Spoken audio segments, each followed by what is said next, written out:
Good afternoon and welcome to SFU's Lunch and Learn. I'm Laurie Anderson, the Executive Director of SFU's Vancouver campus. And I want to begin by acknowledging that our Vancouver campus, all of our 9 locations downtown, are on the ancestral unceded lands of the Tsleil-Waututh, the Musqueam, and the Squamish nations. I want to thank all of you for joining us today for this very special 2-part Lunch and Learn, where the focus is the central waterfront area, with the question being, what should or could the redevelopment of this area be? Now, let's begin by identifying the area we're talking about.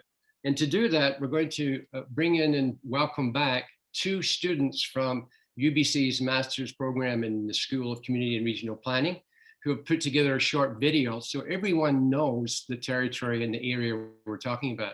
So Jasmine and Katie, welcome back. Great, thank you, Laurie. Downtown Vancouver's central waterfront area is the heart of the city. Adjacent to the central business district, it is a gateway to Gastown and centers on Waterfront Station, connecting downtown Vancouver to the rest of the Metro Vancouver region. Views of the Burrard Inlet and the North Shore Mountains are some of the best in the region. And despite its spectacular geography, the central waterfront area is dominated by parking lots for cars and storage space for freight trains.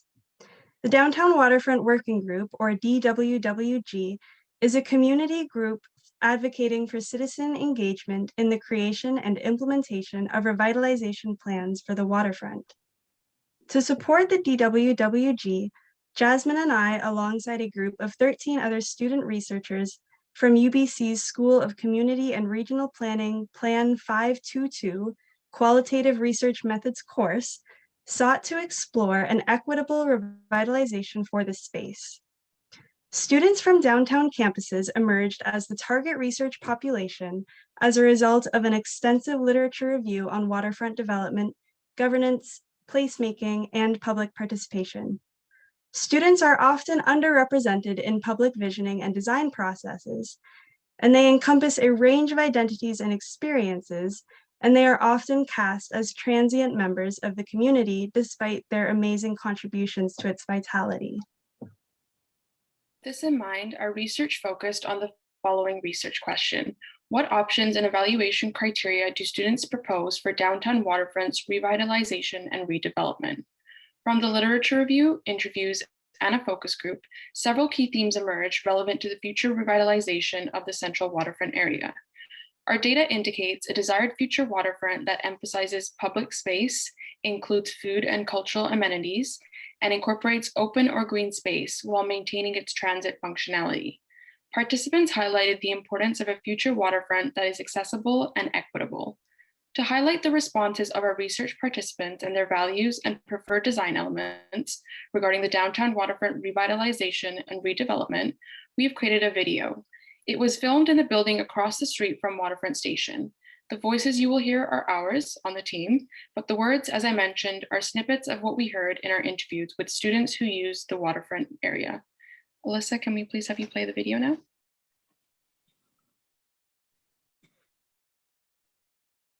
I think about when my grandpa visited from Singapore. One time we brought him to Waterfront Station, to the seawall, and just gave him a tour of Gastown. He needs a place to sit down every now and then, and it's hard for him to enjoy sightseeing when there's not a lot of places for him to rest or take a break. Yeah, I'd say for my friends who I hung out with there who had children, I think seating is such a big issue in that area. That Versace building or storefront that you see there is telling of what I think is representative of waterfront or the waterfront area. I don't think I've ever been approached. Even people that I know, I don't think they've ever been approached about the central waterfront area process. You kind of hear about it in the news, but I don't think I've seen any opportunities for that. I don't think I've seen that many opportunities for younger people to be involved in the design process of the waterfront area. Is this space going to be open to the public? Or is it going to be private? Yeah, I think if it doesn't really have that element of public use, I don't think myself or other students would be using it that often. I mean, if it's redeveloped and doesn't really include anything that myself or other students feel included in or would want to use. Yeah, I would say there are viewpoints. Looking across the water is nice. It's a viewpoint. It's kind of the only thing you can see. To look across to North End and to see the mountains and that, you know, the parking lot. There is a place where you can do that, but it's a parking lot.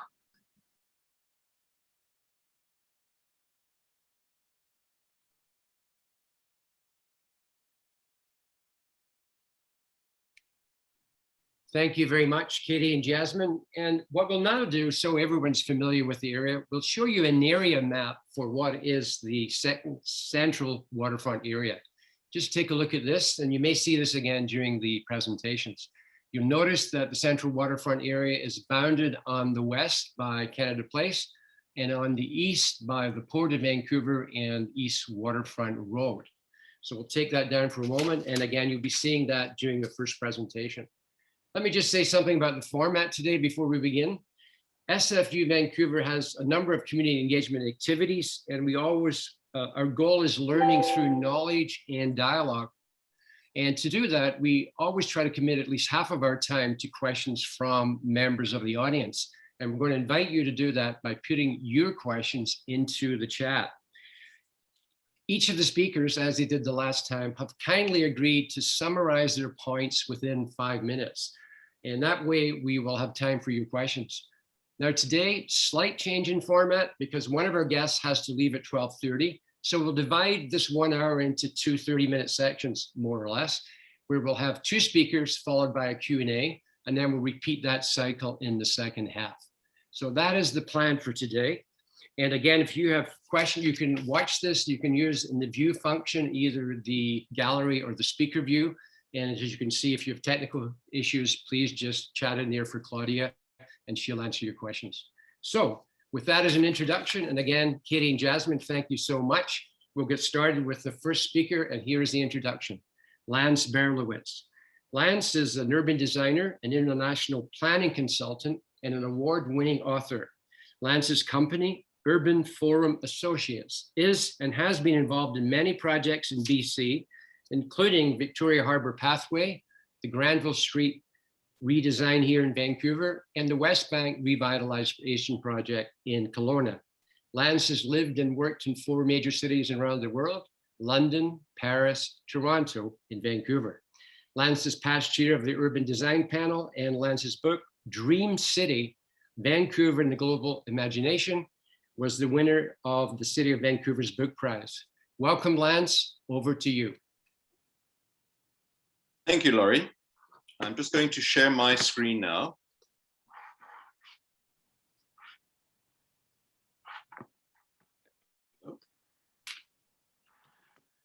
Hello to all of you. As I've been asked to kick off today's panel discussion, I thought it'd be worth just putting that slide back up that Laurie showed you briefly, just for us to think about the extent of the site study area that we're talking about today. And as Laurie mentioned, it extends all the way from Burrard Street in the west, past Main Street and Portside Park in the east, and in the south from Cordova and Water Streets all the way up into Burrard Inlet.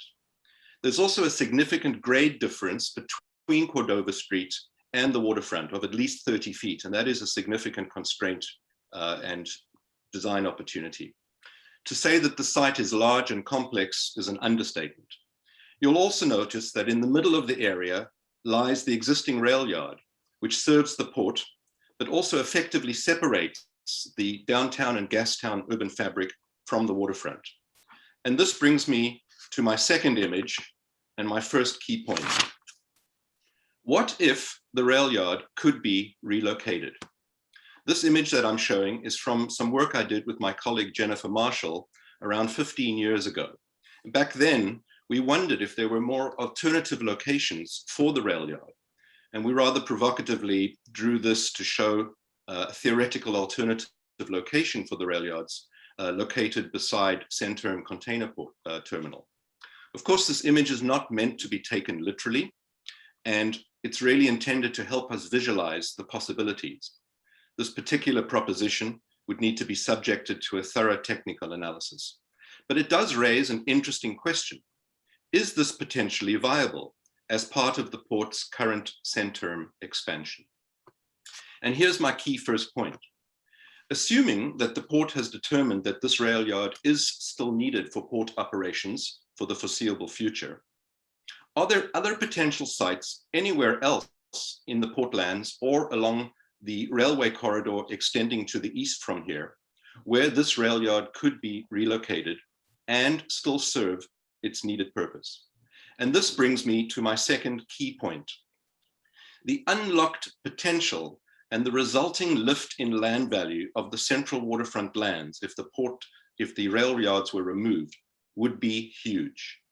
Enough perhaps to pay for the relocation of the railway, as well as some of those other big infrastructure costs that would come with the redevelopment of the waterfront lands. The potential gains for the city, for all key stakeholders and the wider community are significant.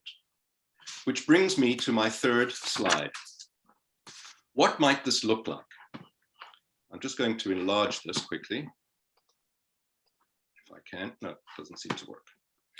There have been many studies done over the years of the central waterfront portlands. And this plan, which my firm did about 15 years ago, is just one of these. I'm not showing it here today to suggest that this is a preferred solution, but rather simply to illustrate some of the possibilities. And there are other options out there that are just as good, if not better, I'm sure. And again, there are many aspects of this particular vision that would need further study.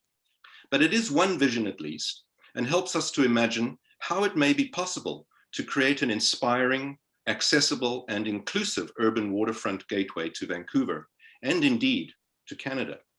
Some of the key moves in this vision included lowering the West Coast Express tracks below grade and creating a new greenway paralleling Water Street to the south, all the way from Station Square to Main Street, extending the downtown and Gastown street grids out to the waterfront and Canada Place Way to the east, and connecting Granville, Cambie, Abbott, and Carroll streets to the water, creating a large multimodal transit hub behind the station building, an idea which prefigures the city's 2009 Central Waterfront Hub framework, reshaping and sculpting the shoreline to create public access along its entire length, thus connecting Portside Park to the rest of the city, and also including potential water basins that extend southwards towards Water Street, reminding us that all of this land was once underwater. There would be an expanded water-based transportation terminal that could include sea-bus service, other ferries, and other water taxis. And there'd be several plazas, such as Station Square on Cordova Street, Granville Quay and Cambie Landing, as I've called them in this design, that would take full advantage of the panoramic views. New development could include commercial uses, tourist-related uses, and housing, and also perhaps a new maritime museum and on the waterfront, and a new community center connected to Portside Park. Which brings me to my third and last key point. As noted by previous speakers in last week's session, for any of this to happen, there needs to be a comprehensive, inclusive, and collaborative planning process that involves all stakeholders in developing a win-win plan. Everyone needs to see their core interests protected and get something of value, while also giving something for the greater public good. In my view, the City of Vancouver should be the agency that convenes a roundtable and invites all the key stakeholders, including both senior levels of government and private landowners, to the conversation. The city and the Port Authority's 1994 Central Waterfront Portlands Policy Statement, on which I worked, is a useful precedent for this approach. The stakes and the potential gains are simply too large for us to let this opportunity slip us by. I hope we seize the chance. Thank you. Lance, thank you very much for both your expertise and your ideas. And let me now introduce our second speaker, Dr. Hetty Fry. Dr. Hetty Fry is the Member of Parliament for Vancouver Centre.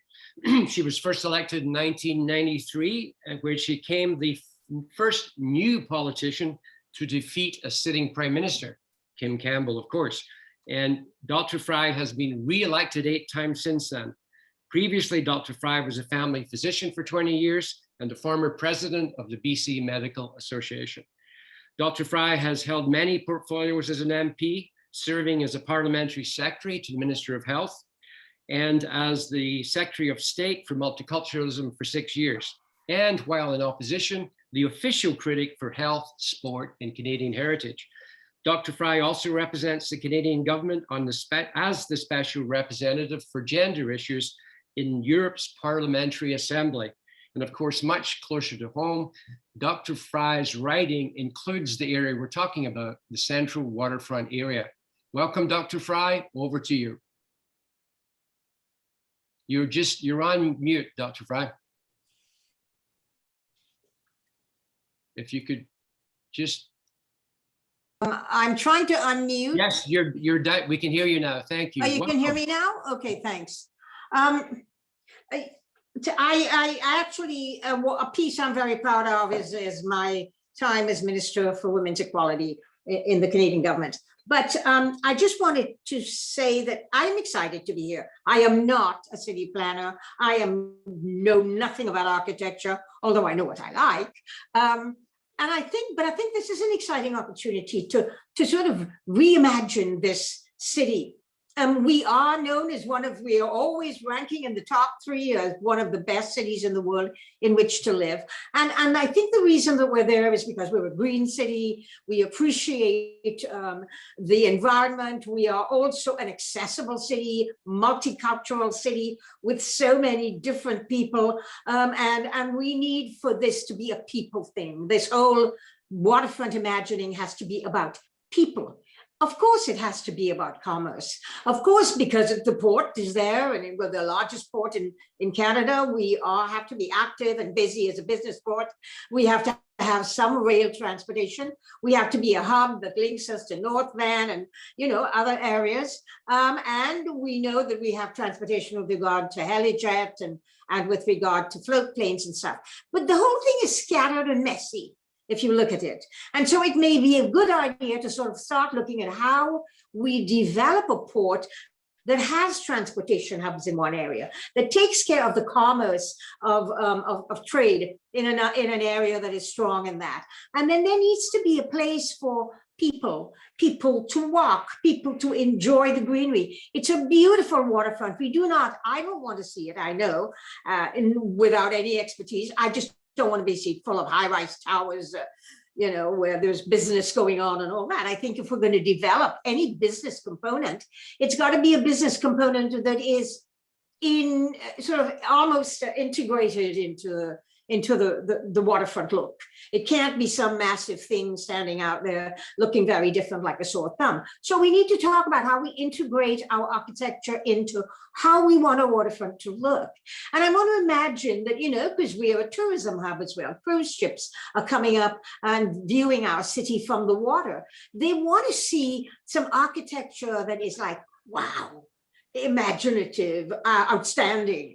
Everyone talks about the Sydney Harbour. I've been to the Sydney Harbour. It doesn't have any kind of thing on us. We've got a beautiful harbor. Let's fix it, let it look different. Let's take the opportunity to put in some iconic architecture there that develops that kind of visual beauty and integrate it always into green spaces and an environmentally wonderful kind of Vancouver experiment. I like to see that. We've got to give a nod to business. We should incorporate that so that it fits into the overall design. But above all, it should be a place where people have access, and it should be accessible and inclusive. And I want to thank the UBC report, because you really sort of honed in on that. That ability to be people accessible also means that it has to be age accessible to all people, young and old. There has to be some peacefulness and some calm about it, where you can sit and just look out at the water. So what we're talking about is a complex thing that's going to incorporate 4 or 5 needs and objectives of any waterfront, which is commerce, trade, but we want to be Vancouver and make it people-centered and environmentally friendly and beautiful to look at and architecturally inspiring. But there's also another piece that's missing here. Chinatown and that area to the east This is old Vancouver. This is historic Vancouver. This is how our city began. And we need to take that opportunity to plug in that heritage and to plug in that history of the beginnings of our city. So we need to incorporate cultural centers that speak to the Chinese that came there, the Japanese that were there. We need to look at cultural centers that incorporate indigenous peoples who are, you know, the people that whose land this is. And so it's an interesting thing. So tourists can come off a cruise ship and they can be able to find their way into wandering around historic and heritage Gastown. They can find a way to wandering around Chinatown and maybe go into some museums that are going to show them the historic components, the culture of our city. It's an exciting opportunity. As I said, I am just saying what, as a Vancouverite, I would love to see. Now, it's not easy to do because here we have the port owning a big chunk of it. We have CP Rail owning a big piece of it. We've got private sectors like, Concord Pacific, Cadillac Fairview, we've got Kerfoot. We have a whole lot of private as well as public ownership of this area. And I think so we need to be able to, it needs to be a negotiated and shared vision. But most of all, it needs to be a vision that the people of Vancouver have a say in, without being ideological and saying, oh, no, we don't want to see any transportation hub here, etc. I mean, our transportation hub is scattered down in Cole Harbor. We have float planes out on the east. We have helijets, and then in between we've got the ability to go into North Vancouver and to use local traffic like the sea bus. So, but do we have to all have them so scattered? Can we make them in a way in which they're exciting, but able to go on time and move on time and be kind of practical and businesslike without making it noisy and raucous and intimidating? I think that's a huge challenge because we've got all these people to agree. And I think it's important that we start that job now by when you pull these pieces together as you talk, you bring in the people who are the private sector ownership in there. You make sure the port is at that table, not to tell you what to do, but to listen to what people need. This has got to be a major listening process. As far as I'm concerned, a major negotiating process. It's got to be something that is going to be people friendly and inclusive. I think somebody in the UBC report talked about saying a Muslim youth may want to have a little place where he can go and pray quietly in a nice green space without people going like, what's wrong with you? You know, what are you doing here, etc. Again, that inclusion that is Vancouver. We were built by multiple people. We're not Toronto, we're not Montreal. We weren't built by some, colonial power. We were built by a whole bunch of people coming here and pulling it together. The Japanese, the Chinese, the indigenous peoples, all of the other people that came since then. So let's get that reflection in our waterfront. Let's get to see this, and people who come in are going to go, wow, what a city with all these different people having a place, and safety is a big piece. Because parts of that area, as we well know, do have a lot of homelessness and a lot of street people. But don't let's just kick out homeless people. Let's not get rid of them because they belong. They are people. They're Vancouverites. Let us find a way for them to coexist, but let us find a way for people to walk safely, seniors and women to walk at night and have a stroll and sit down and enjoy a cappuccino while they're staring out at the beautiful water. Let's find those pieces. And, UBC pointed that out. Your student report pointed that out extremely well. The question isn't what we want. The question is how are we going to get there when we have so many people with different agendae trying to create this waterfront? And it has to be that there is a good piece that says, please, we have to have this be something that everybody can find something in it, and let it be a place that we can be proud of, and then we can tell Australia's, opera house to go take a jump somewhere. But I think this is what I want. Dr. Fry, in the interest of time, I wonder if you could just wrap up there, and then we get to the question. I am actually going to wrap up because I can't be late. I have a question to ask of this committee starting off. So. Yes, okay. So I want to, forgive me for cutting in like this, but we do want to get at least one question to you before we break. And by the way, we have, speaking of elected officials, because we have so many screens, I was unable to see Councillor Dominata from the city of Vancouver. So I want to welcome you to this as well. So the first question, and it happens to be to you, Dr. Fry, we'll get this done before you have to leave. The question is this: we understand and appreciate the role of the port in the regional, provincial, and national economy. Creative ways have been found in the past to meet local and cultural economic needs, as well as to ensure efficient port operations. Example being Canada Place, Expo, and the convention for 2010 Olympics. We were wondering, Dr. Fry, is the question, if it's within your mandate to help bring the port to the table for an open discussion on creative ways to help advance transit, cultural, educational, and economic aspirations for the city, the region, and the port. I could. I mean, I love hosting roundtables, bringing everybody in the room, even if they disagree. I think that's one start. But I think the federal government has ceded a lot of this to the port. But again, the port is not autonomous. And I think the federal government has to also be a part of what this vision is about. So, you know, that's where I see it happening. I'm happy to bring people to the table and let them listen, because for me, this is a listening process right now. Right. Well, we would thank you for that, Dr. Fry. We know you have to go, but thank you so much. And thanks also for taking up that invitation. Now, I should also mention another elected official with me. There's so many people here today that I can't see all the screens. I'd like to welcome. May I leave? May I leave? Yes, thank you. Thank you very much, Dr. Fry. Bye, guys. And I'm sorry I have to eat and run. Thank you very much. Well, the Fry family will still be represented here. Councillor Pete Fry is with us now too. So thank you for being here, Pete, Councillor Fry. So let's see if I think what we should probably do now, it's 12:28. And I'm going to suggest, unless there's an immediate question in the chat box, I think what we'll do is go to our second round of speakers, and then we'll amalgamate the Q&A at the end, if you're all right with that, Lance. Absolutely. Okay, so let me introduce our next speaker, and that is Derek Lee. Derek Lee is the urban design principal of PWL Partnerships, and he's getting ready for his presentation.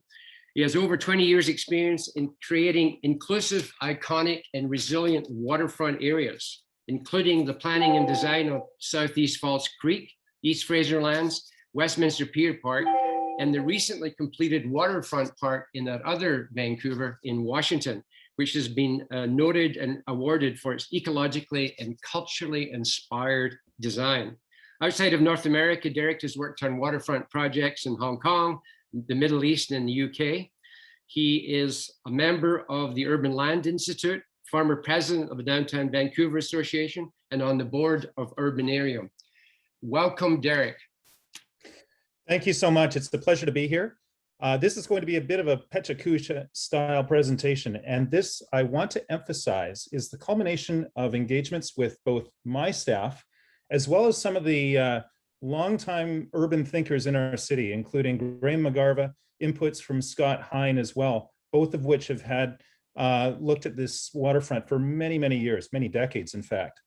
So I just wanted to lead in with the site, but also to focus on what's happening around the world. We're seeing the reutilization of industrial waterfronts around the world, whether it's in the downtown waterfront of New Zealand, the Hudson Yards in New York, love it or loathe it, but nonetheless, opportunities to build above the tracks. And we're also beginning to see this in places like Sydney, Australia, where there's big moves within the downtown of building over their rail yards. So this is a trend that's around the world, and we're beginning to see it here.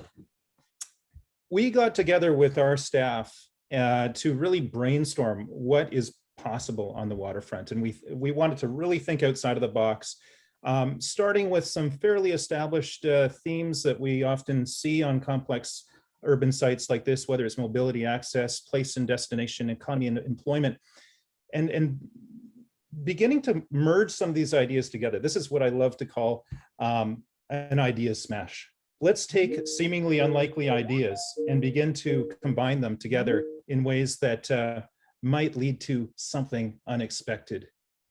And then coming out of those unexpected ideas, sort of rethinking about those as they coalesce into some emerging themes. And so this is how we could lead through creative thinking, out of the box thinking, and urban design. recognizing we have a complexity of actors here that we can really bring together if we are creating something that really incites the imagination.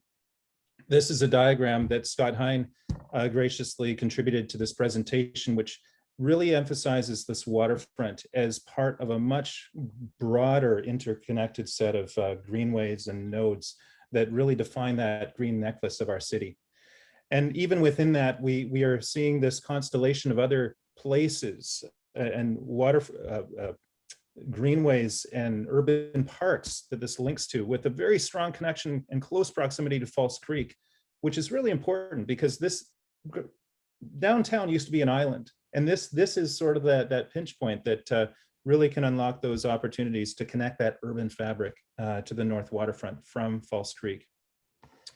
So in some of our early musings over the last few days, we began to think about, okay, let's understand kind of what the constraints and opportunities are. We know that Centerm has the ability to expand. That's now in play. We also understand that there is this idea of expanding out beyond the existing waterfront here, maybe by a few hundred feet. Lance talked about the relocation of the tracks as shown in blue here from perhaps the area here to an amalgamation with Centerm. And then of course, all the connectivity of the streets and urban fabric that want to extend to the water, as we know so well.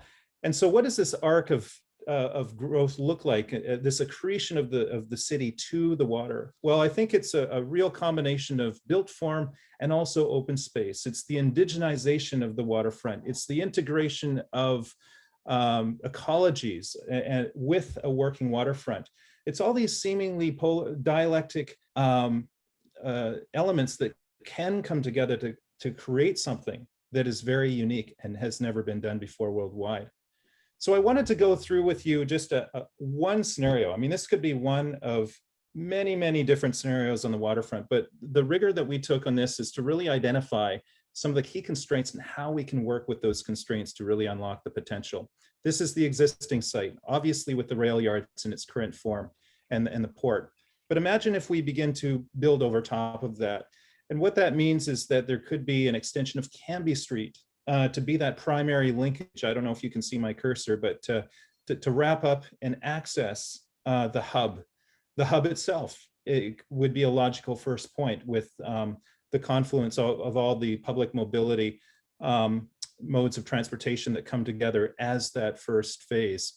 But as we begin to move along, there is this idea of building mixed use development over the rail yards, but it would also require the rail yards to be slightly reconfigured, lowering the tracks for clearances underneath this new lid.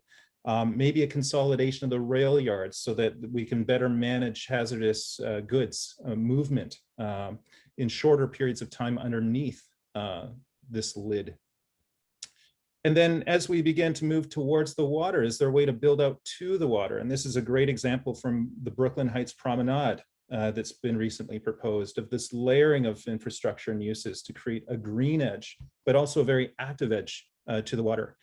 And then this idea of building out and over the water. I mean, we've seen lots of really interesting examples around the world of, you know, whether it's Copenhagen with the floating pools, the idea that maybe we don't have to fill in, but maybe there's a new form of development where you could have buildings on pilotis or on piles that sit above the water because we won't need underground parking in the future.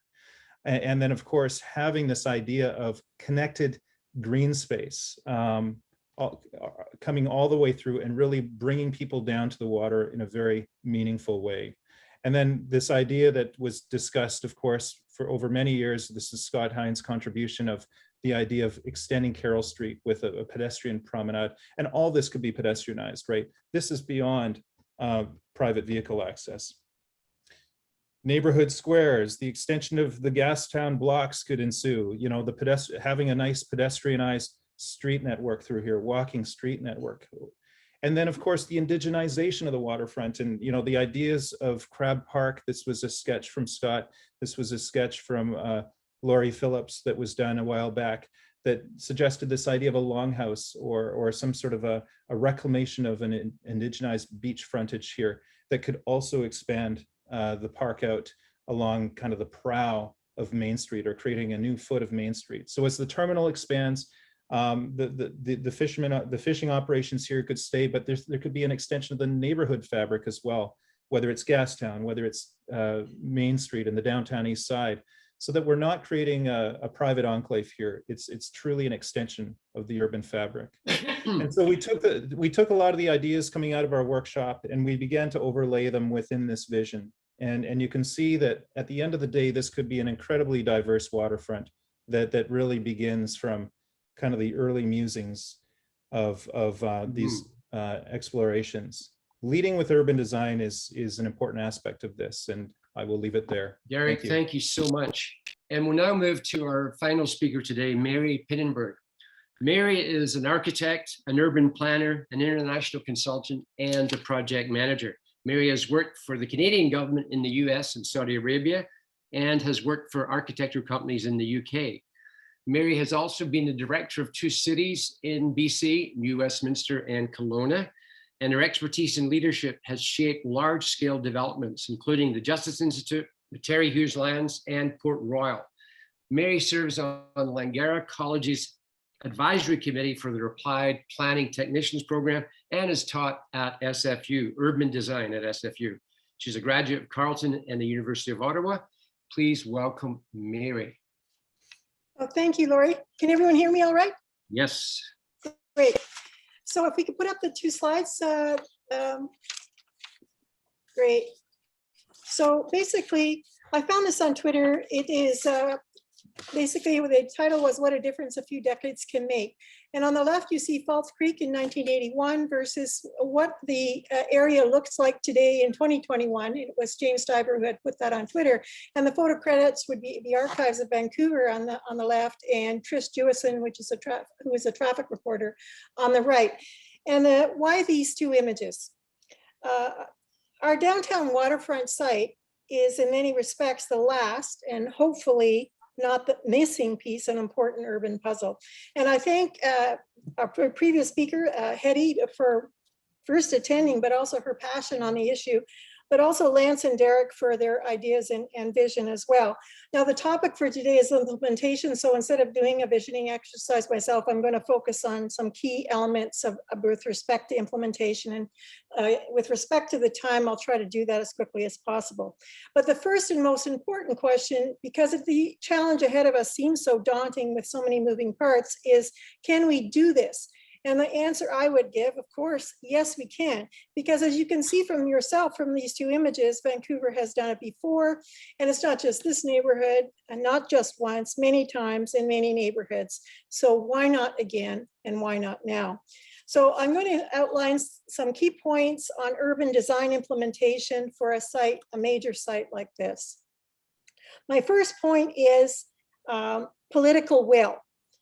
We need political will, and in some people will even call this social license because it comes from the bottom up from the general public, but we need it at a variety of levels. We need it at the city level, the regional level, the provincial level, as well as the federal level. If there's any project out there that fits the federal infrastructure slogan of "Build Back Better," I think this would be one of them.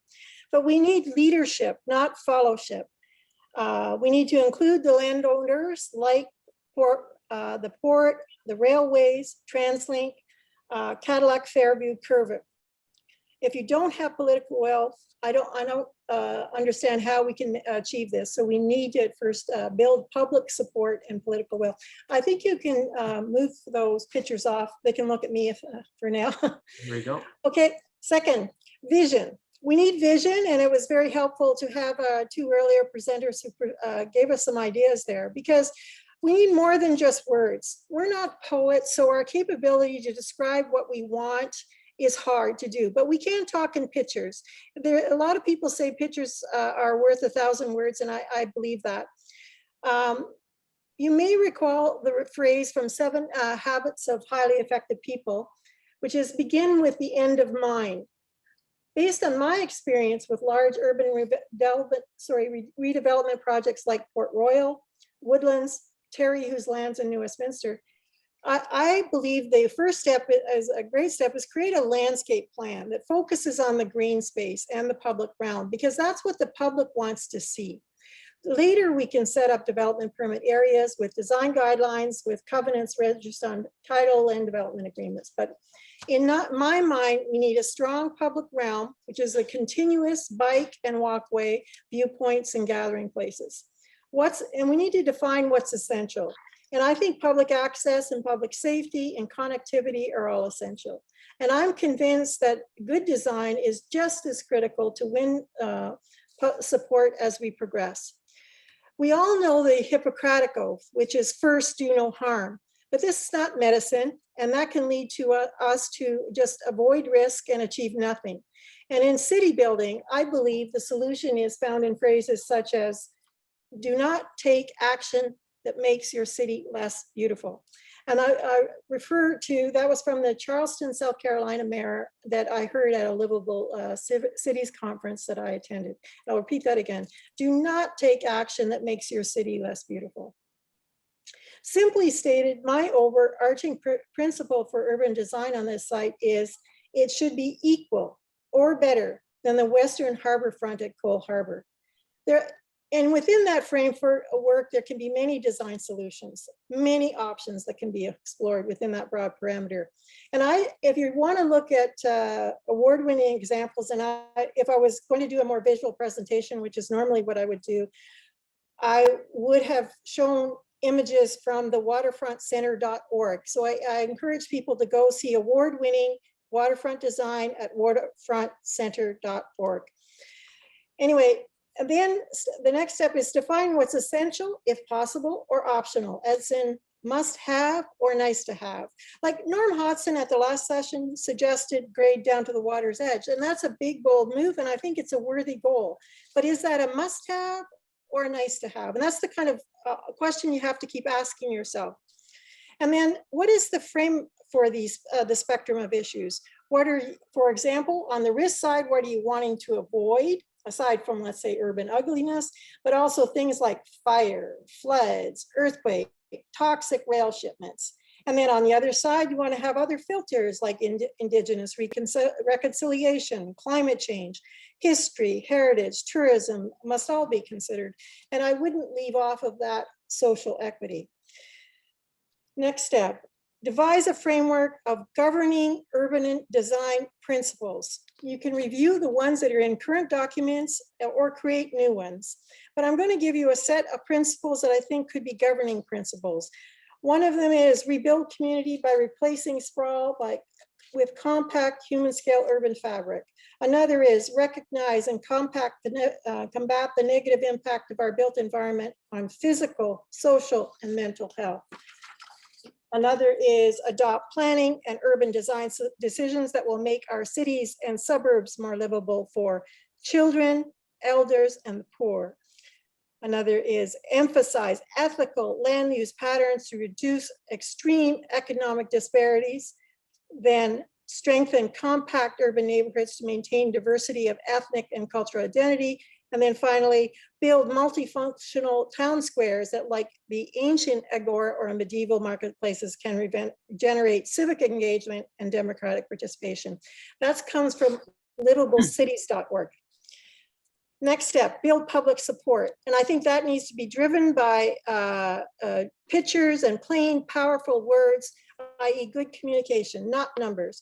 Don't lead by engineering or accounting. If you want a city designed by engineers or accountants, you may find yourself living in an industrial park. It does its job in the cheapest and most durable way, but is often dismally unattractive, and the public realm is often missing. You can meet in private if that helps to move things along, but definitely report out to the public at regular intervals. And I was really dismayed at the last session to learn that the port is using non-disclosure agreements. I'll just put that in there. I think that's the wrong way to go. Next step. Oh, I'm just about halfway through, Lori. Yeah, if we could ask you to try and wrap up in about 30 Okay, seconds. I'll go as quickly as I can. Thank you. Resources, I'll say make a start. Get some seed funding in the sense of need a bit of water to prime the pump, and start with raising public awareness with a vision. If you don't like what's already been done, critique it and create your own, and have a visioning process or a charrette or even an international design commission. In terms of governance and team building, I would say start first with a working task group. It may include evolve into something more like the new Westminster Waterfront Development Corporation, or a variety of development agreements like those achieved on the Vancouver's Western Waterfront. Next step, go forth and multiply. Identify partners and their interests, motivations, look for win-win situations and early wins. Be creative. If you can't make it work here, like as in a development, the rights over or trade land. If a private owner can't make money, maybe they can donate the land and take a tax write-off. Don't reinvent the wheel. Assemble existing studies and reports. Avoid analysis paralysis. Note, all background studies should be available to the public, otherwise the public will believe nothing worthwhile has been achieved in the last 5 or more years. Next step, create a work plan and implementation strategy timeline. Identify steps and work incrementally. Doing nothing and waiting for the perfect time, the perfect partners is not a good strategy. Perfection can be the enemy of the good. You can achieve always 80% of something is better than 100% of nothing. Next step, meet your team regularly, work with key partners and work around obstacles. And not when I mean regularly, monthly or quarterly. Finally, there's a term called Kaizen, which is Japanese for continuous improvement. The pandemic has taught us many lessons, including humility about making plans, the importance of being resilient. We need to modify as we go. One of the key stumbling blocks in all of these discussions will be who pays. And then I say it's you, or you. It's the government, as you as the government, it means the taxpayer pays or user fees. You if it's the private sector, it's you as a consumer or in user fees, or it could be you as a volunteer. Private investment will follow. Why? Because time is money and the private sector cannot waste time or money on repeated failure. Why is the train station not in public hands or owned by a crown corporation? Important infrastructure like a transit hub should have public investment. And finally, I would say, what is success? You know the quote, which is success is falling down 7 times, but getting up 8. But that may be better suited to perseverance and eventual success of medieval church builders. This all seems so complicated. There's so many players, there's so much money, there's so many issues. Even the question of what is good urban design can seem complicated because beauty is in the eye of the beholder and there's too many beholders. But how in the end can we even know what is good urban design? And that's a course in itself. The short answer is it's a people place. And if it all sounds too daunting and you're still wondering, can we do this? Can we have the slide again? Yes, we can, because we did it before. And I think in terms of a good first step, if you're wondering what a first step is, it's a small one. Follow our Downtown Waterfront Working Group Facebook page, share an article about the site on social media, amplify the message, speak out to your council, to your MLA, your MP, that this site is important to you. And as Rachel Maddow often says in MSC, watch this space. And finally, in conclusion, we've just got very little time left for questions. One question, visionaries are needed, trailblazers are needed, game changers are needed, you're needed. Thank you. Thank you, Mary. And I want to thank Lance and Derek as well. Thank all of you for coming along and sharing your expertise and your ideas.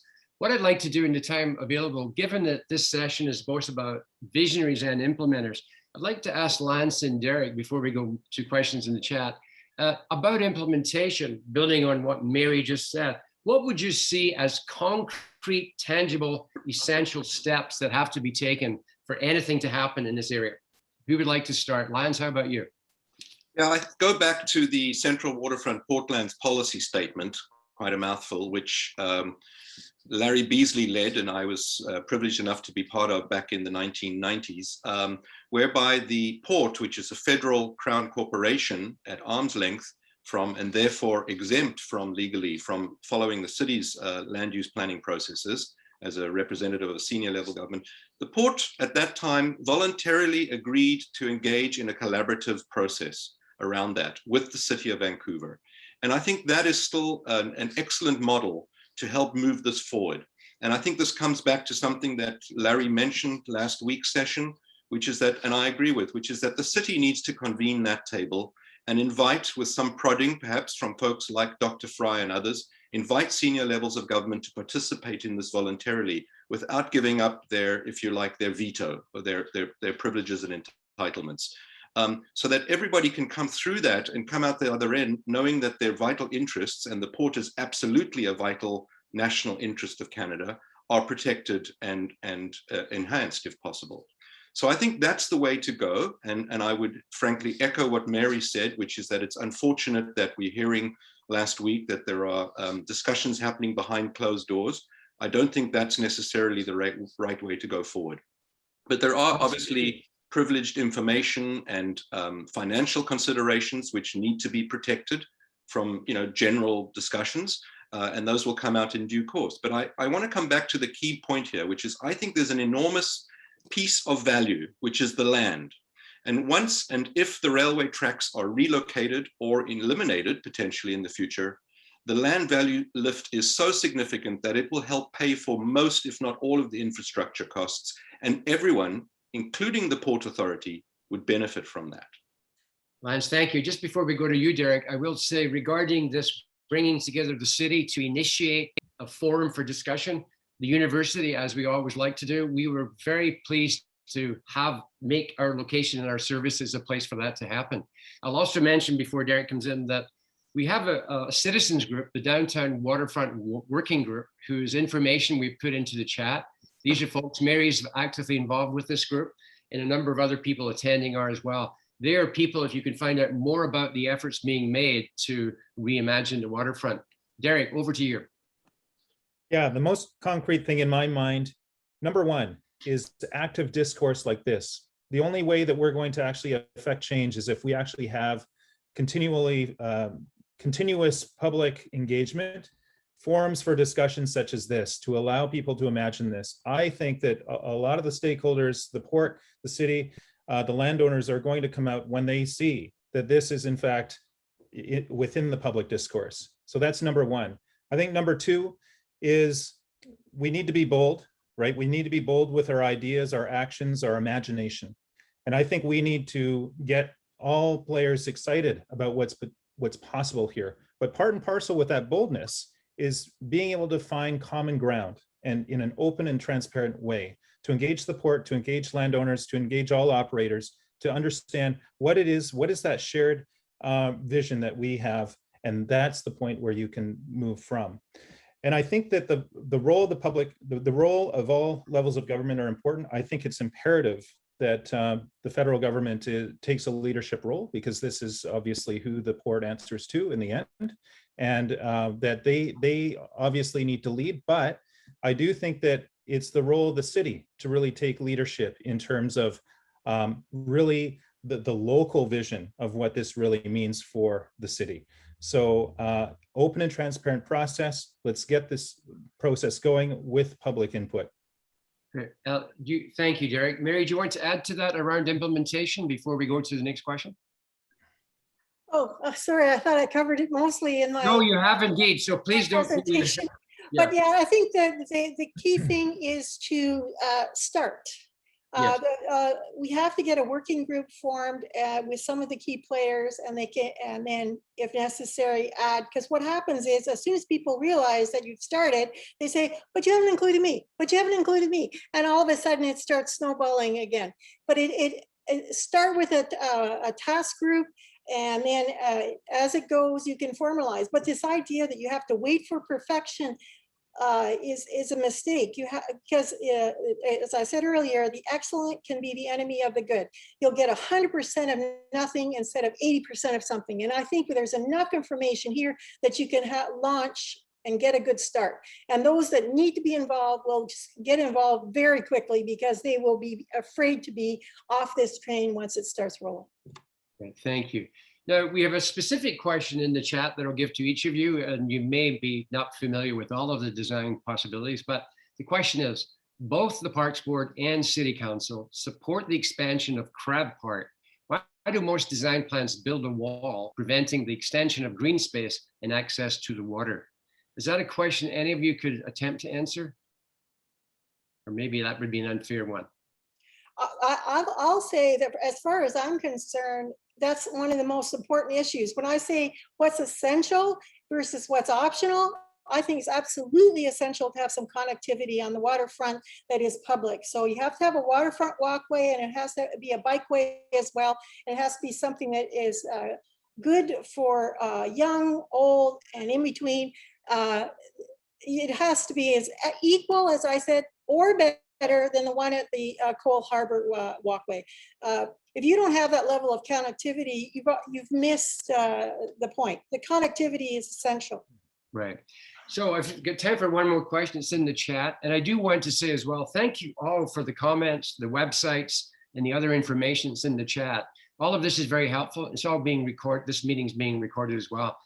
This is the question that shouldn't the waterfront area be publicly owned, given it's the anchor of the most connected transportation center in North America? I think that question might be answering itself, but any comments from any of you?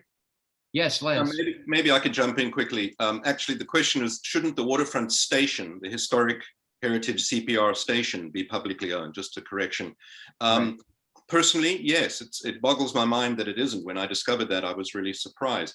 Having said that, the landowner, the current landowner, Cadillac Fairview, has legitimate development entitles and rights to their property. And so they would need to be fairly compensated market value for that land were it to be transferred into public ownership. Derek, Mary? I would also add that if we came up with a very cohesive and coherent plan that involved all the existing landowners, there could be lots of opportunities for reallocating areas of ownership. And I think that's why we need to lead with a cohesive plan. Right. I would echo what Lance said in terms of the station itself. I was actually surprised when I first learned that it wasn't publicly owned.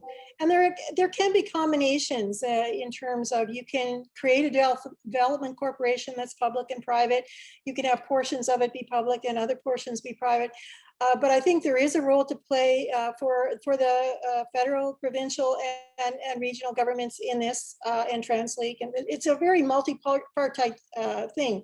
But I think if there was any project where you could make a pitch that we need a signature investment by the federal government as part of Build Back Better, it would be this one. Right. And that's my pitch. And if I could just add one last point, because we've barely touched upon TransLink's role. The Public Transportation Authority in British Columbia, they're a critical component of this. And as I think it was Larry last week said, they shouldn't be a tenant at the most significant multimodal transportation network in the city of Vancouver, indeed in the region. They should be a key player with agency in that, literally. So I think they need to be brought more into the picture, and we really need to think big, as others have said. Yeah. Thank you all very much. Let me just close with a quick comment and then some thank yous. First of all, the lid has been taken off this issue, and I want to thank Mary and her group, the Waterfront Downtown Working Group. Other members of that are here as well. And I want to thank them for all their help in getting this going. I also want to thank our presenters today, Dr. Fry, Lance, Derek, and Mary. I put limits on your time. I know there's so much you could share with us, and thank you so much for fitting this in today. I want to thank Jasmine and Katie, our two UBC students have come back again. Thank you so much for that. To my colleagues who work behind the scene to make this happen, Claudia, Kelsey, and Alyssa, thank you so much for that.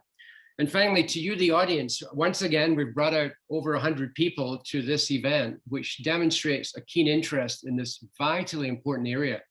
The university, I'll put this out as an invitation, we'd like to be involved in facilitating a forum or convening a forum where this kind of activity can continue, given what we now know. So if you need any more information, you can contact us through the links we've put in there. And again, to the audience, to Mary, to Derek and Lance, thank you all so much for being here today. Bye-bye. Thank you. Thank you.